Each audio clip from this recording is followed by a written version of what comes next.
Este lugar é do Senhor. Este lugar é do Senhor.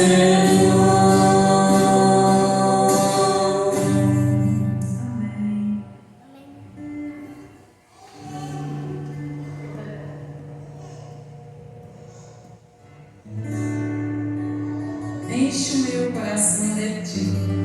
Nós precisamos nos encher cada dia mais da presença do Senhor, para que possamos ser pessoas melhores, cristãos melhores, e que agrade assim ao nosso Deus, e possamos nos esvaziar, e que o Senhor cresça. Enche o meu coração de ti, pois sem ti não sou nada. Jesus, tu és o meu valor, és meu Salvador, meu maior amor. Tua beleza eu quero refletir, exalar teu perfume, Jesus, e ser santo como és, ser puro como és, te amar como me amou, pois naquela cruz se entregou por mim. Me convém diminuir, para que o Senhor cresça em mim. Me convém esvaziar e encher-me de ti, negar tudo que sou, ser como és, tomar a minha cruz e seguir-te, Jesus. Enche meu coração de ti, pois sem ti não sou nada.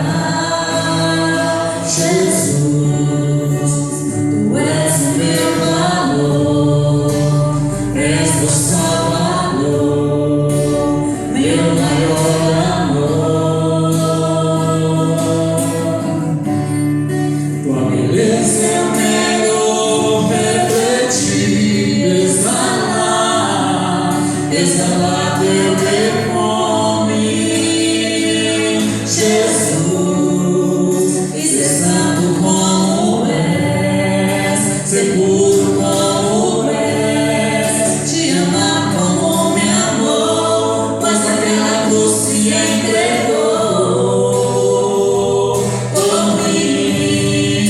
Me convém diminuir, para que o Senhor cresça em mim. Me convém esvaziar e encher-me de ti, negar tudo que sou, ser santo como és, tomar a minha cruz e seguir-te, meu Jesus.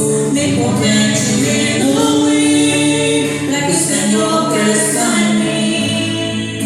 Me convém esvaziar e encher-me de ti, negar tudo que sou e ser santo como és, tomar a minha cruz e seguir-te, meu Jesus.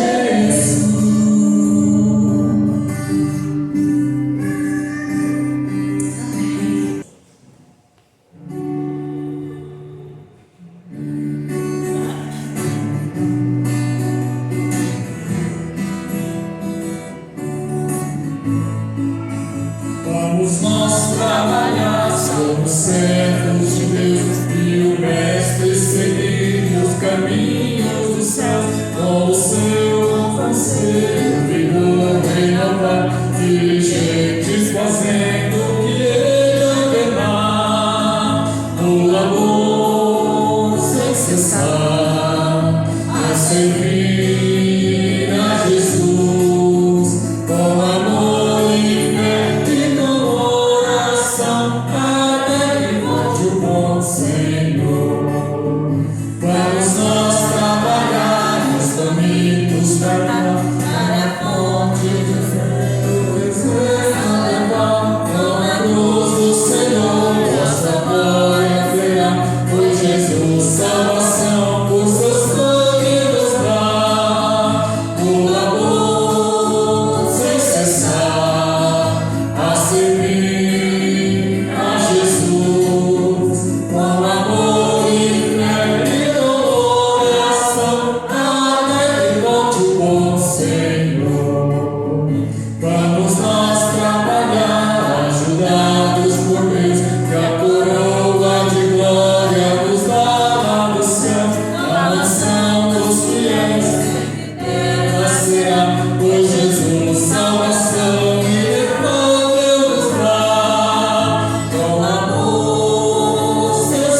aquele irmão, aquela irmã que estiveram orando por nós. Nós estivemos viajando aí quase 15 dias, rodamos aí mais de 2.000 quilômetros e o Senhor Deus esteve conosco com sua mão estendida, nos protegendo na nossa ida, nos protegendo na nossa estadia e no nosso regresso. Muito obrigado, igreja, por esse carinho, por essa atenção, por esse apreço para conosco. Eu vos convido a abrir nossas Bíblias no livro de 2 Reis, capítulo 22. Nós vamos ler apenas 2 versículos, os 2 primeiros versículos. 2 Reis, capítulo 22, vamos ler apenas os 2 primeiros versículos. Todos acharam? Amém?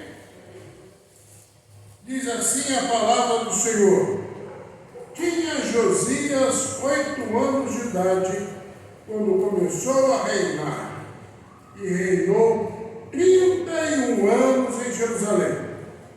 Sua mãe se chamava Gedida e era filha de Adaías de Boscate. Fez ele o que era reto perante o Senhor. Andou em todo o caminho de Davi, seu pai. Não se desviou nem para a direita, nem para a esquerda. Eu quero convidar você a repetir comigo apenas a primeira e a última parte do versículo 2. Parte A e parte C. Vamos lá? Fez ele o que era reto perante o Senhor, e não se desviou nem para a direita, nem para a esquerda. Amado, te agradecemos mais uma vez por poder estar aqui na tua casa. Esta noite, queremos ouvir o teu recado. Esteja agindo em nossas vidas através da ação do teu Santo Espírito, abrindo o nosso coração, para que possamos sair daqui realmente jubilosos com a ação da tua palavra em cada um de nós. No nome santo do Senhor Jesus Cristo. Amém. Amados, nesta noite nós vamos meditar um pouco sobre a história de um rei que começou o seu reinado com apenas 8 anos. Eu não observei bem, mas eu acredito que tenha saído daqui alguma criança com 8 anos para ir lá para o cultinho reservado para as nossas crianças. Imaginemos uma criança com 8 anos com tamanha responsabilidade. No dia a dia eu tenho observado pessoas adultas que trazem consigo marcas da infância e, é lógico, marcas negativas que têm feito um efeito negativo nas suas vidas, e são pessoas que a gente observa e vê que são carregadas por traumas. A vida de Josias tinha tudo para ser também como uma dessas pessoas. Uma pessoa carregada por traumas. Uma pessoa que foi criada em meio à heresia. Uma pessoa que foi criada de uma maneira totalmente problemática. Ele tinha tudo para ser um péssimo rei, mas teve a sua sorte transformada a partir do momento que ele começou a buscar a vontade de Deus, a buscar uma proximidade maior com Deus e uma intimidade com esse Deus. Meus amados, a educação de Josias não foi uma boa educação. Seu pai morreu quando ele tinha 8 anos, né? E seu pai fez muita coisa errada aos olhos do Senhor. Se nós formos ver lá no capítulo 21, versículo 21 e 22,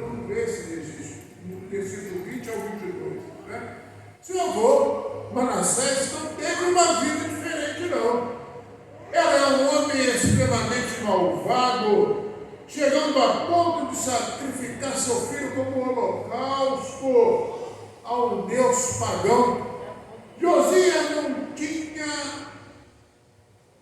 tido a oportunidade de ter uma vida digna diante de Deus. E meus amados, apesar de tudo isso, há que se relevar que Josias tinha um bom coração. Mesmo diante de toda essa problemática, ele estava interessado em coisas espirituais, o que levou a reparar a casa do Senhor Deus. E no seu terno coração havia predisposição em ser receptivo à palavra de Deus. E também grande inclinação em Josias em obedecer a palavra de Deus e fazer a vontade de Deus. Josias foi realmente um rei ousado, que transformou a sua realidade e o seu povo, impactando realmente a sociedade daquela época. Foi um homem que acreditou e fez acontecer grandes transformações. Meus amados, talvez você esteja até pensando: eu não sou rei, eu não sou rainha, eu não tenho nenhum poder, eu não posso fazer nada para mudar nada.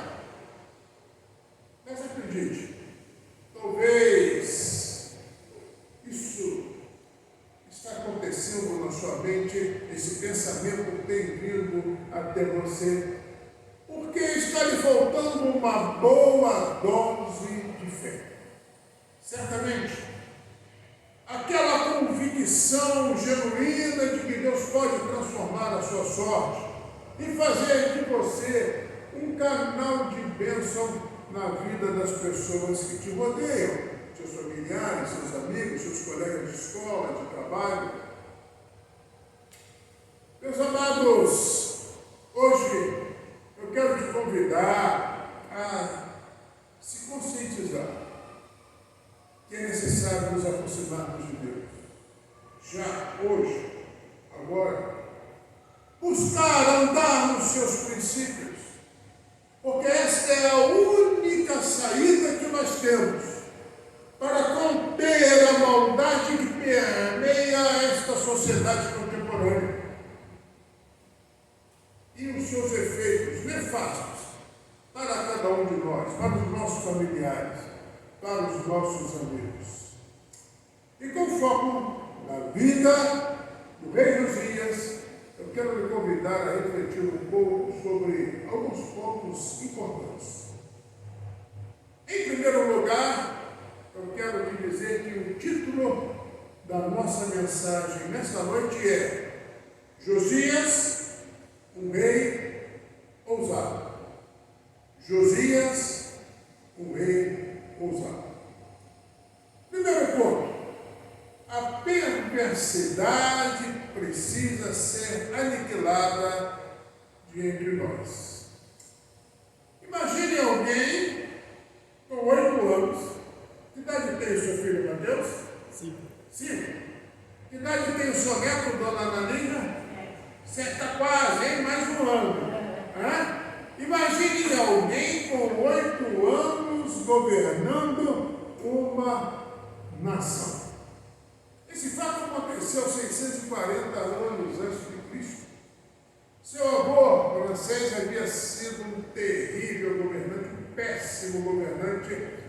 E lá em 2 Reis 21:16 nós lemos: Manassés também derramou tanto sangue inocente que encheu Jerusalém de um lado a outro. Além disso, levou Judá a cometer pecado, a fim de que fizessem o que o Senhor reprovava. Um líder, levando o povo, induzindo o povo ao pecado. E agora o seu neto Josias age completamente contrário ao seu avô, buscando a presença de Deus, o Deus verdadeiro. E agora, com 16 anos, é uma pessoa realmente propositura no seu coração de agradar a Deus. Já aos 20 anos, começou fazendo uma grande reforma em Judá, com o propósito de voltar, não só ele, mas todo o seu povo para os caminhos do Senhor Deus. Pensando sobre o drama que vivem as nossas crianças, os adolescentes, os jovens do nosso país e no mundo todo, eu fui levado a um pensamento e a uma sensação de impotência. Acredito. Cheguei a pensar, eu acho que nós não vamos conseguir mudar esta realidade. A realidade brasileira. E foi nesse pensamento que eu fui levado à vida, à história de Josias. E eu comecei a pensar em como uma criança, um adolescente e depois um jovem foi capaz de reconduzir um povo pecador, corrupto e idólatra aos pés de Deus. Meus amados, há um desafio nesta noite para cada um de nós, que é o de nos capacitarmos e de nos colocarmos à frente e corajosamente levantarmos a bandeira da justiça e da benignidade para esta nação, para esta sociedade, para esta humanidade pervertida. Não é só em Mineiro, é geral. Estivemos numa cidade pequena, menos da metade de Mineiro, e eu fiquei estarrecido, ou melhor, ficamos estarrecidos, eu, a minha filha e minha esposa, quando soubemos o grau de violência que está permeando aquela cidade, a cidade do interior, mais interior do que a nossa, com menos desenvolvimento do que a nossa. É preciso que busquemos a benignidade de Deus para esta nação. É preciso que nos preocupemos com nossas crianças, com nossos adolescentes, com nossos jovens. É preciso que façamos alguma coisa com a nossa sociedade. Josias se preocupou com aquilo tudo que ele estava vendo, com aquilo tudo que ele estava vivendo. Mas, lamentavelmente, o comodismo tem chegado às nossas igrejas. E nós temos observado muitos crentes presentes, salvo, sentado e satisfeito. Ele está bem aqui, temos aqui a ventilação, ele está bem acomodado nos nossos bancos e não se preocupa com o que está acontecendo lá fora. É necessário que acordemos para esta realidade, que abramos os nossos olhos para este momento nefasto que estamos vivendo na nossa cidade, no nosso estado e na nossa nação. Queridos, as pessoas estão sedentas de Deus.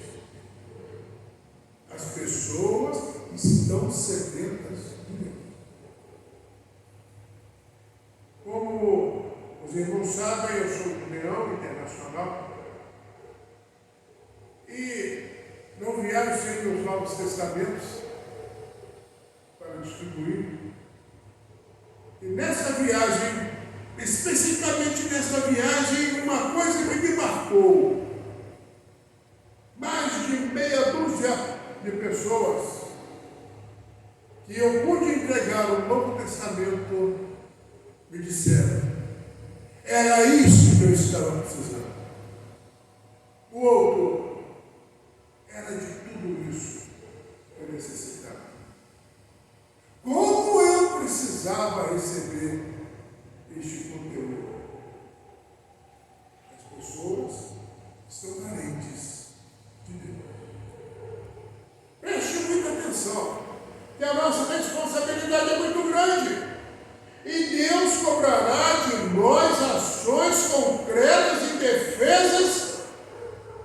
de defesas, de apoio, de cuidado e de promoção da vida daqueles que nos servem.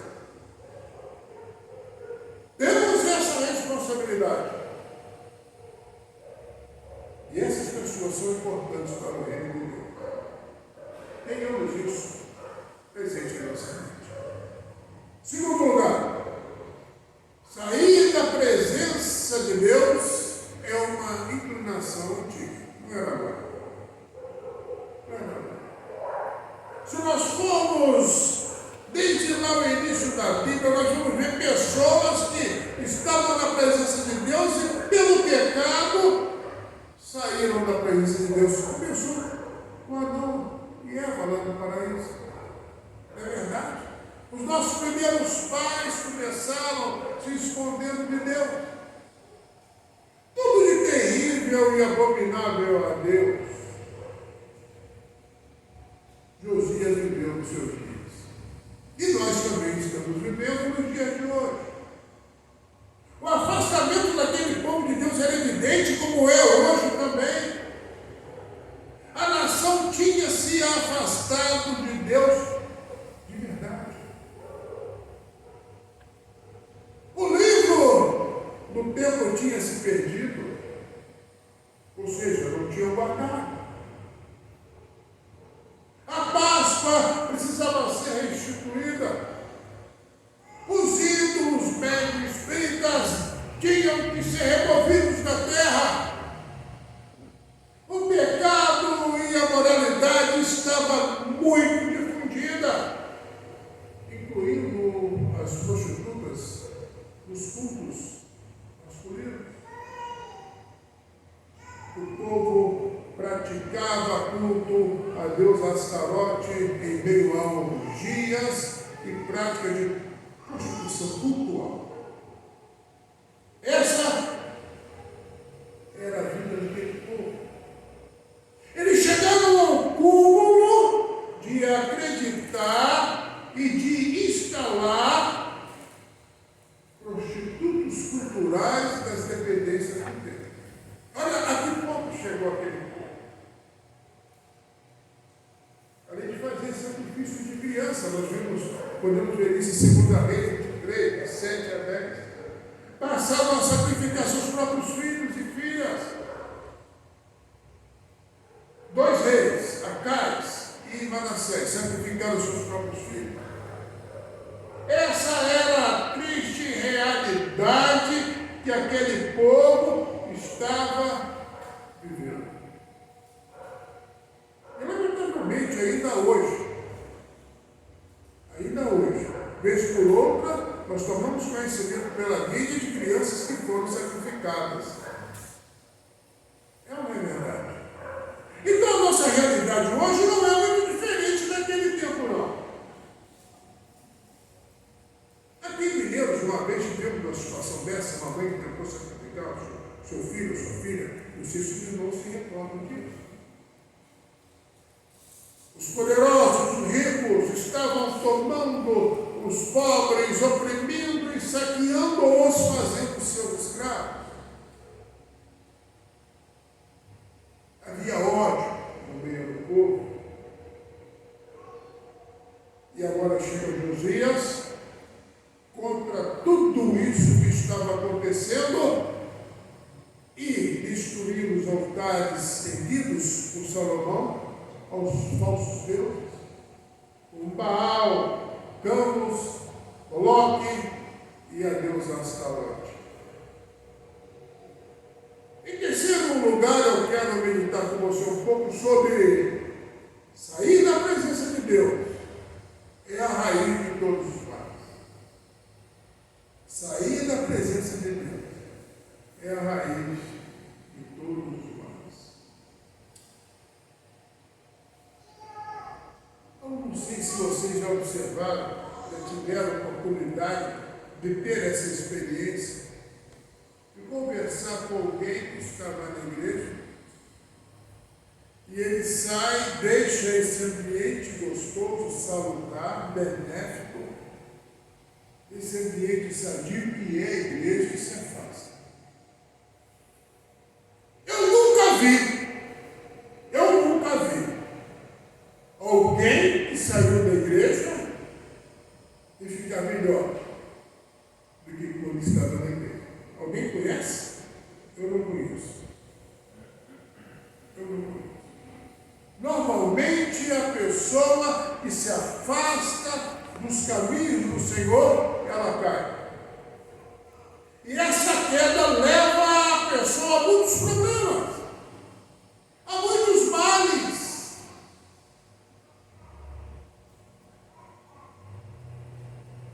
Eu já falei sobre isso, vou tornar a falar. Me permitam os irmãos, mas o pecado é como aquela pessoa que tem hanseníase. Se tem uma ferida, aquela ferida vai aumentando, vai se alastrando, e a pessoa não vai sentindo. Ela não vai percebendo. E lá na frente chega ao ponto de ter que cortar uma parte do seu corpo. Esse é o pecado. Sair da presença de Deus é a raiz de todo mal. Josias tinha consciência de que o sacrifício de crianças não era a causa, mas a consciência do pecado, a consequência do pecado, a consequência do pecado. A degradação daquele povo moral era muito grande. Aquele povo vivia em meio à idolatria. Aquele povo precisava de uma transformação, de uma regeneração social. E aquele povo precisava ser confrontado com a estratégia bem clara. 2 Crônicas 34, versículo 33, diz assim: Josias tirou todas as abominações de todas as terras que eram dos filhos de Israel, e a todos quantos se achavam em Israel, obrigou a que servissem ao Senhor Deus. Enquanto ele viveu, preste atenção, não se desviaram de seguir o Senhor, o Deus de seus pais. Josias foi incansável nesta luta. Incansável. Meus amados, toda a idolatria, ela faz das crianças suas principais vítimas, de uma forma ou de outra. A idolatria desvia a honra, a idolatria desvia a devoção a Deus por outra coisa qualquer, por outra criatura qualquer, um objeto qualquer. E nós temos visto aí pessoas fazendo culto ao seu próprio corpo. Nunca houve uma geração tão preocupada em cultuar o seu próprio corpo. Pessoas se preocupadas em promover o seu corpo. Muito cuidado, porque isso é colocar o ser humano à frente de Deus. É querer colocar o ser humano acima de Deus. É querer colocar o nosso desejo acima do desejo do nosso Deus. Amados, a maldade humana não tem limites. E é o que nós temos visto. Nada diferente do que aconteceu naquela época. Nada diferente. Aquele pecado da idolatria daquela época está acontecendo hoje.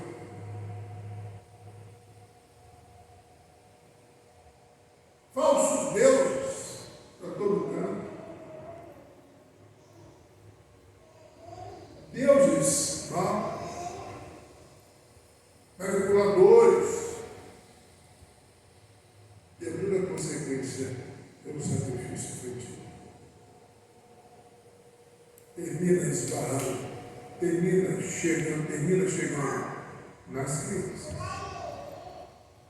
Em quarto lugar, eu quero meditar um pouco com você sobre sair da presença de Deus. Também é uma tendência moderna. Hoje.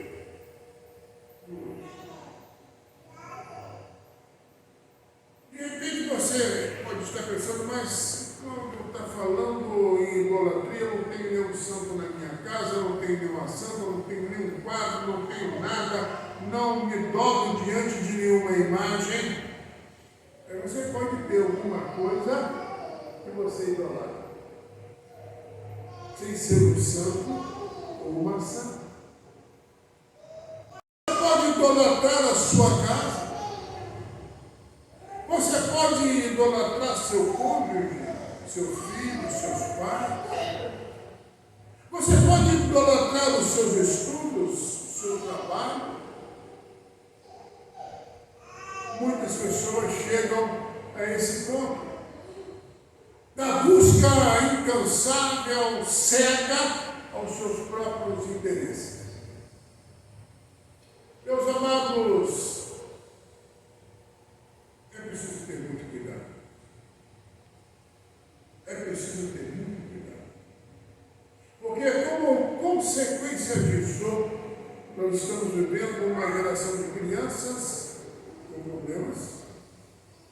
E se não houver um corte, se não houver uma medida estanque, essas crianças no futuro serão alguns problemas também. E é por isso que os consultórios dos psicólogos, dos neurólogos, dos psiquiatras, dos analistas estão lotados. É por isso que você não consegue marcar uma consulta com esses profissionais da mente com talvez uma antecedência mínima de 30 dias. Porque as pessoas estão sendo criadas em meio a problemas que não estão sendo cessados, e esses problemas têm se avolumado, têm crescido, têm se desenvolvido, e as pessoas em idade adulta trazem consigo esses problemas. Trazem consigo essas situações problemáticas que têm impedido-as de serem aquilo que realmente elas querem ser. E fazem com que elas sejam aquilo que elas não querem ser. Em meio a essa turbulência de problemas, também nós vemos pessoas exploradas por uma sociedade moderna, uma sociedade comunista, uma sociedade com o propósito de fazer seus próprios desejos e ter um lucro e ter um poder, não importa como. E as pessoas já debilitadas, com sua mente, com seu interior, elas são presas fáceis para essas situações. Amados, precisamos combater de uma vez por toda essa idolatria, começando em cada um de nós. Mas como? Orientando as nossas ações diante daquilo que Deus quer. Fazendo a vontade de Deus, com a convicção verdadeira de que a justiça de Deus precisa permear os nossos atos, as nossas ações, as nossas atitudes.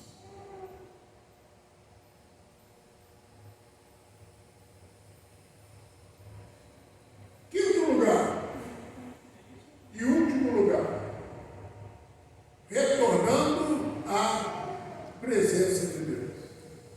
Retornando à presença de Deus. E quando chegou nesse ponto, eu fui levado lá no filho pródigo.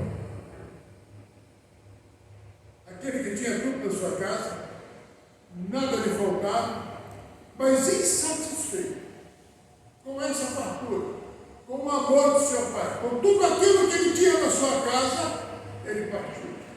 E foi viver absolutamente. E agora ele cai na real e volta para o seu pai, e o pai o recebe de braços abertos.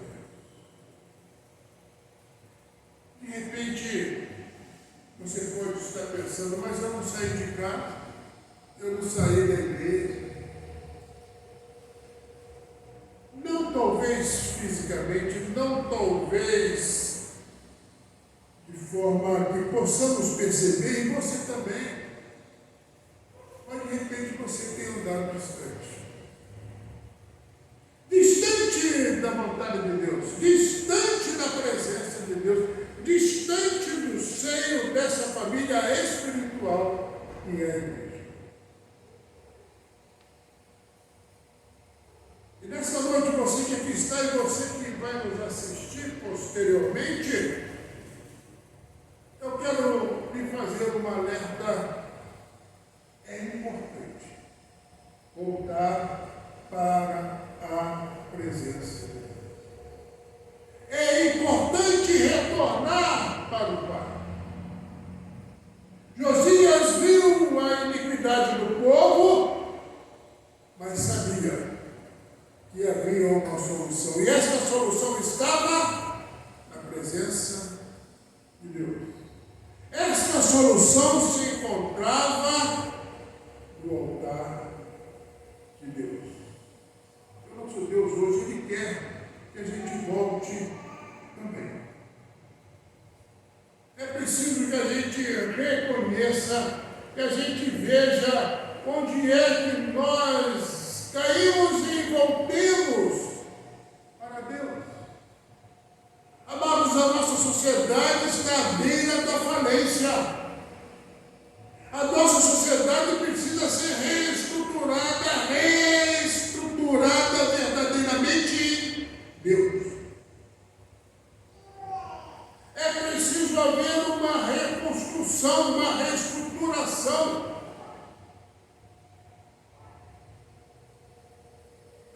O Estado é o responsável, a sociedade é responsável, a igreja também é responsável. Eu e você somos responsáveis por esta permissividade que tem acontecido na sociedade atual. A igreja precisa assumir o seu papel e tomar uma atitude em ser a alavanca impulsionadora, a bola que vai fazer a sociedade sair da situação pecaminosa que se encontra.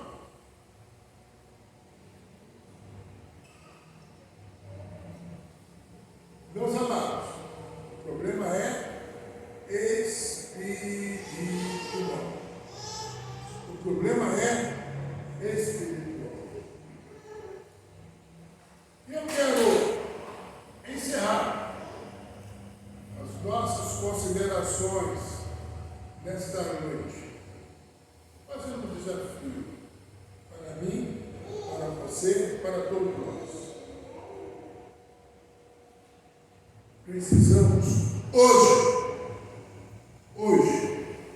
agora, ter coragem e olhar honestamente, mas humildemente, para a palavra de Deus. E se temos falhado, se temos errado, se temos faltado em algumas áreas, façamos as correções necessárias através de deixar a ação do Espírito Santo mudar, transformar a nossa vida. Precisamos seguir o padrão divino de Deus para cada um de nós. Precisamos nos manter fiéis a Deus, sem nos desviarmos nem para a esquerda nem para a direita. Lá no versículo 22, fez ele o que era reto perante o Senhor, não se desviou nem para a direita, nem para a esquerda. Que o nosso Deus, nesta noite, nos faça entender que precisamos fazer diferença nesta geração corrupta que estamos vivendo. Amém? Que assim Deus nos ajude a sermos transformadores nesta sociedade tão pecaminosa, tão problemática que nós estamos vivendo. Estamos no mundo, mas não somos do mundo. Que haja realmente essa convicção, essa certeza viva em cada um de nós. Que Deus nos abençoe.